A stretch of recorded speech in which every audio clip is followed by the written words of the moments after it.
The 3-second rule for content monetization, enforced by Dean Peterson, was about to unravel and bite him back. Dean Peterson, our self-proclaimed social media guru, decreed that any Instagram post failing to engage viewers for a minimum of 3 seconds was worthless and would not be monetized, regardless of follower count or organic reach. He was convinced this weeded out, low-effort content. I watched as poor Sarah Jenkins lost her entire monthly payout because her viral cat video, which garnered 2 million views, only held attention for an average of 2.9 seconds. Dean Peterson, with a chilling lack of empathy, stated, "Your viewership metrics are clear, Sarah Jenkins. No 3 seconds, no payment." Then there was Mark Rodriguez, who spent weeks on an interactive infographic. It averaged 2.95 seconds. Dean Peterson coldly informed him, "Your content, Mark Rodriguez, failed to meet the engagement threshold. No payout." This rigid adherence to a quantitative metric, despite qualitative success, was a clear example of confirmation bias, as Dean Peterson only sought evidence that supported his preconceived notion of valuable content. My own meticulously crafted travel reel, showcasing hidden gems, was due for review.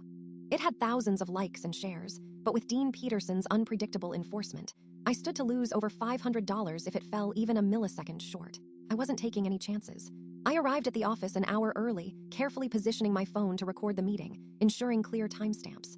I cross-referenced Dean Peterson's official rule document, noting page 7, section B, subsection 4, which explicitly defined the 3-second rule.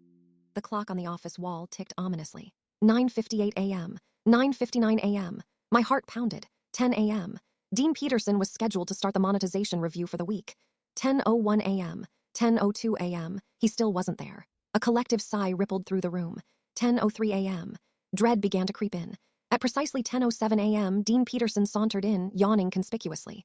"Sorry I'm late, folks," he mumbled. "Traffic was a nightmare. Just got caught up." The irony was palpable. I calmly raised my hand. "Dean Peterson," I stated. "Your rule, as outlined on page 7, section B, subsection 4, states that any presentation or meeting that fails to begin within 3 minutes of its scheduled start time will be deemed unproductive, and consequently, its organizer will forfeit their weekly bonus." Several colleagues, noticing the situation, discreetly began recording on their phones.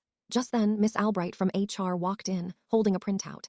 "Dean Peterson," she said, "we have records showing you clocked in at 10:07 a.m. today, 7 minutes late for your 10 a.m. meeting. Per your own 3-minute punctuality policy, section 4.7, your weekly bonus is forfeited."